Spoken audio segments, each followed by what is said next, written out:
colleagues in government. Special thank you to my partner and colleague, Secretary of State Tony Blinken, who did a wonderful job at lunch. Thank you. I couldn't see you, but there you are. Thank you to all, and thank you to the industry leaders. We have some of America's leading CEOs, from the biggest companies to the smallest companies, who took time out of their busy schedule at a very busy time of year to be here, and I'd like to thank you for that. And also to the African CEOs who are here. I think all of us, myself included, feel a sense of excitement about what can be. And we're just really looking forward to, in the new year, cementing the relationships that we've begun today. I will say I'm immensely proud of the announcements that we'll be making today and that the President will be making. These announcements are a testament to the immense creativity and commitment of everyone in this room, of everyone here, U.S. and African businesses, our government leaders, the diaspora community, and I will say they are a testament to President Biden's vision for the 21st century partnership between the United States and Africa. The President is deeply committed to the continent. He was deeply committed to gathering here relatively early in the administration as an expression of our commitment. And what we want to do is move from just aid, yes, we need aid, but move beyond just aid to investment. Beyond just aid to investment and partnership, to unlock the potential of the private sector to the benefit of both of our countries.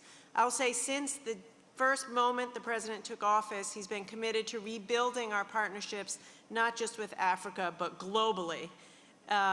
And as we launch the strategy towards sub-Saharan Africa and his partnership for global infrastructure and investment in the past year, the President has demonstrated time and time again that the United States is indeed back under his leadership and is more committed than ever with Africa as a partner and as a friend.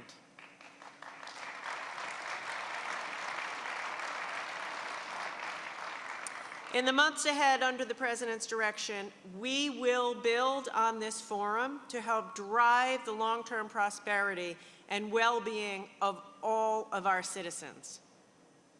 You may ask, how do I know that? Because the President will make sure that we do that. And I think Tony and all of us who work for him know what I mean. He's a man who wants results. He's an unbelievable leader. He's a visionary.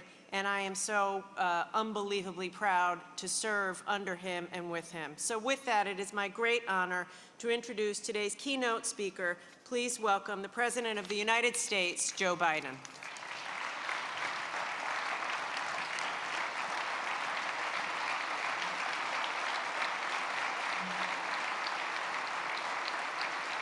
Hello, hello, hello.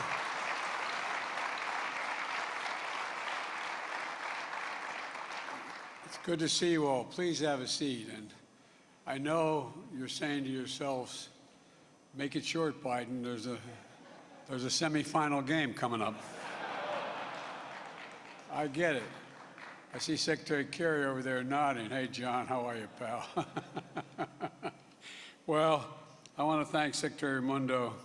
She is one of the brightest and best folks I have working with me, and for all of you in this room for making this forum a success, particularly in Prosper Africa Deal Room.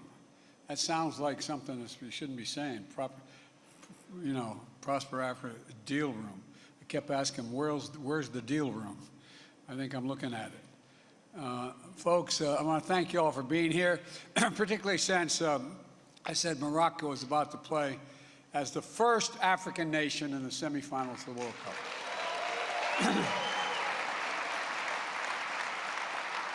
Distinguished heads of state, leaders of regional and global institutions, and of course, representatives of more than 300 companies, African and American. Welcome to Washington. And I want to recognize our co-hosts, the U.S. Chamber of Commerce and the Corporate Council of Africa, two great champions for building and growing ties of business and trade and investment between Africa and the United States. as well as the members of my administration and the members of Congress who are here today. All the members of Congress, please stand up if you're here so I can identify who you are. There's the man. All right, I'm sure you're out there somewhere. Look, this forum is about building connections. It's about closing deals, and above all, it's about the future, our shared future. We've known for a long time that Africa's success and prosperity is essential to assuring a better future for all of us, not just for Africa. I've been engaged in these issues going back to my days as a young man in the United States Senate. When I was on the Foreign Relations Committee, I was chairman of the African Affairs Subcommittee and got to spend a lot of time in Africa. I visited almost all of your countries. When I was vice president serving with President Obama, we hosted the first U.S. Africa Leaders Summit, including U.S. Africa Business Forum. We saw so clearly the enormous potential that we could harness if we did it together. And holding the first of its kind summit in 2014 was a watershed moment to cement new kinds of partnerships between our nations. Partnerships not to create political obligation, or foster dependence, but to spur shared success. And I emphasize shared success and opportunity. Because when Africa succeeds, the United States succeeds. Quite frankly, the whole world succeeds as well. Now, 8 years later, the world has undergone a great many changes. We're still grappling with the deadly pandemic, facing down war and instability, addressing economic challenges with global impact, fighting rising food prices, tackling the impacts of climate change. And each of these crises has only heightened the vital role African nations and peoples play to address the global challenges that drive our global progress. We can't solve any of these challenges without African leadership at the table. And I'm not trying to be nice, that's a fact. African ideas and innovation helping to shape the solutions, and African population contributing to every step. So the only question when I took office was not if we'd host another U.S. African Leadership Summit, but when. My administration's engagement with Africa and the priority we place on these relationships began on day one. We've been working steadily with regional diplomacy and investments to demonstrate our commitment. We harnessed decades of cooperation through PEPFAR and President's Malaria Initiative and other partnerships in global health security to help save lives and combat COVID-19.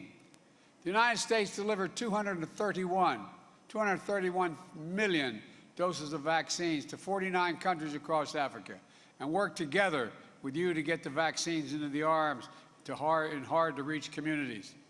Critically, we invested in Africa's capacity to manufacture its own vaccines, diagnostics, and therapeutics so Africa can meet its own needs and contribute to the global supply chain. And even as we work to end COVID-19, we continue building stronger health systems and institutions and accelerating efforts to achieve universal health coverage, to make sure we're better prepared to tackle the health challenges, including the next pandemic, and there surely will be one.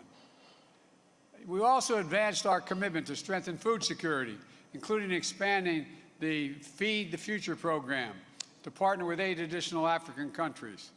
And I'll be speaking more tomorrow about this effort to both address the immediate food crisis and strengthen the food system in Africa for the long term.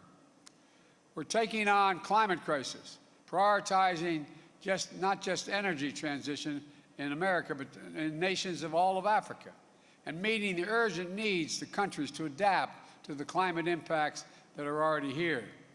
Just last month, I traveled to COP27 in Egypt, where I announced $150 million in an effort to support adaptation efforts in Africa, a down payment of my commitment to provide $3 billion annually to global adaptation efforts for 2024.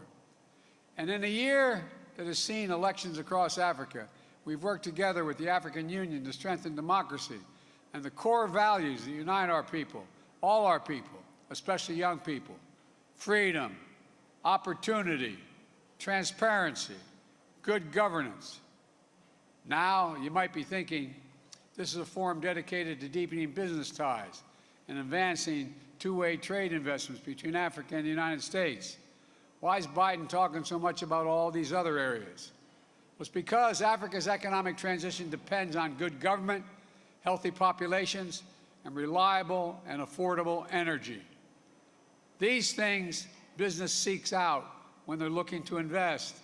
They attract new opportunities, and they launch new partnerships. And the United States is committed to supporting every aspect of Africa's inclusive growth and creating the best possible environment for sustained commercial engagement between Africa companies and American companies. The United States is all in on Africa's future. And the work we've done over the past 2 years, building on decades of vital investments made under previous American presidents, has helped make possible the critical steps that I'm about to announce. First, the United States is signing a historic memorandum of understanding with the new African Continental Free Trade Area Secretariat. This MOU will unlock new opportunities for trade and investment between our countries and bring Africa and the United States even closer than ever. This is an enormous opportunity for Africa's future, and the United States wants to help make those opportunities real. We're finally implementing the African Continental Free Trade Area. It will represent one of the largest free trade areas in the world, 1.3 billion people, and a continent-wide market totaling $3.4 trillion. And with the new MOU, we're doing things correctly, enshrining protection for workers, both across Africa and in the United States, looking out for small and medium-sized entrepreneurs and enterprises to make sure they have a fair shot to compete, lifting up opportunity for women-owned businesses, diaspora-owned businesses, and businesses owned by members of historically underserved communities, and supporting and investing in continent's vibrant and growing urban economies. Together, we want to build a future of opportunity where no one is left behind. Second, we're investing to facilitate greater regional trade within Africa, including by investing in infrastructure. Today, the Millennium Challenge Corporation signed its first ever regional transport compact with the governments of Benin and Niger. This compact will invest $500 million to build and maintain roads, put in place policies that reduce transportation costs, making it easier and faster for ships to ship goods from the port of Cotonou to neighboring landlocked countries. Since the start of my administration, the MCC has announced new investments of nearly $1.2 billion in Africa. We expect the MCC to commit an additional $2.5 billion across Africa in just the next 3 years, supporting everything from agriculture to transportation to access to renewable energy. In fact, the MCC just announced discussions for partnerships with 4 African countries. Our first COMP4 compacts, Gambia, Togo, to boost economic development, and a compact with Senegal to bolster regional connections, a threshold program in Mauritania to help strengthen democratic governance and pursue policy reform to unlock economic growth. These MCC investments are part of the work we're doing worldwide through the Partnership for Global Infrastructure and Investment. I propose this initiative together with the rest of the G7 to help fill the need for quality, high-standard infrastructure in Africa and in low-income and middle-income countries around the world. And at the G7 meeting earlier this year, we announced our intention to collectively mobilize $600 billion in the next 5 years. Today's announcement joined a portfolio of Partnership for Global Infrastructure and Investment projects already underway in Africa, including mobilizing $8 billion in public and private finance to help South Africa replace coal-fired power plants with renewable energy sources and develop cutting-edge energy solutions like clean hydrogen. a deal worth $2 billion to build solar energy projects in Angola, $600 million in high-speed communications cable that will connect Southeast Asia to Europe via Egypt and the Horn of Africa and help bring high-speed internet connectivity to countries all along the way. The bottom line is simple. Trade runs on reliable infrastructure to support and secure resilient supply chains. And improving Africa's infrastructure is essential to our vision of building a stronger global economy that can better withstand the kinds of shocks that we've seen in the past few years. Third, we're continuing to support innovation and entrepreneurship across Africa, investing in Africa's people. Developing human capital alongside physical infrastructure is another core aspect of the Partnership for Global Infrastructure and Investment. Today, I'm announcing that the U.S. International Development Finance Corporation is investing nearly $370 million in new projects, $100 million to increase the reliable, clean energy for millions of people in sub-Saharan Africa, $20 million to provide financing for fertilizer to help smallholder farmers, particularly women farmers, increase the yields of their crops, $10 million to support small and medium-sized enterprises that help bring clean drinking water to communities all across the continent, just to name a few examples.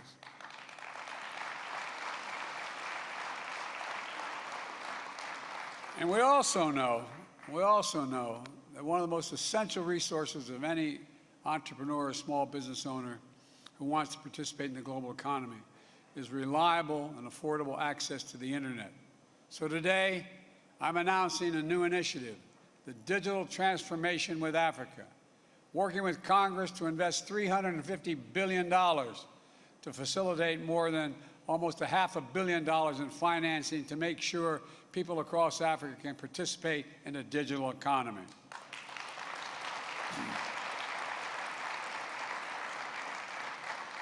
That includes partnerships like new collaboration between Microsoft and Visa to bring in internet access to 5 million Africans, part of Microsoft's commitment to bring access to 100 million people across Africa by the end of the year 2025. That means programs to train African entrepreneurs with a focus on women entrepreneurs, to code and build skills that need to start their own businesses, to secure good-paying jobs and with technology firms. And this will include partnerships between African-American companies to provide cybersecurity services to make sure Africa's digital environment is reliable and secure. That brings me to my final announcement. I said at the top of this forum about closing deals, and we've delivered. So let's give you a few highlights from the deal room to the benefits they will deliver to Africa. Cisco Systems and Cyber Bastion, a diaspora-owned small business, is jointly announcing $800 million in new contracts to protect African countries from cyber threats. Visa is committing to putting more than $1 billion into Africa over the next 5 years to further expand the operations on the continent, including providing mobile payment services for more micro, small, and medium-sized businesses across Africa. General Electric and Standard Bank will provide $80 million to improve healthcare services and provide access to cutting-edge healthcare equipment. Altogether, the forum has spurred more than $15 billion in new deals, which will lift up and improve the lives of people all across the continent. And that's the biggest deal of all.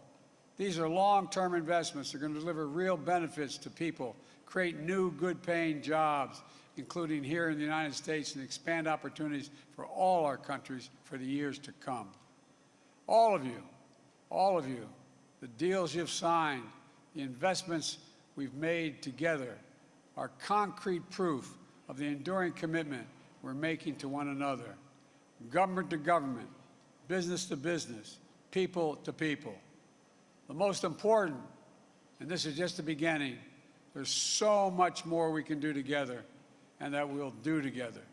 So thank you for your participation today, for being part of another historic U.S. African Leaders Summit. We've got a lot of ground to cover in the coming days, and I'm eager to listen to the priorities you have for the future of the partnership between our nations. So thank you all. May God protect our troops. Thank you very, very much. Appreciate it. Thank you. Thank you very much. Thanks, Tommy. Thank you. Thanks.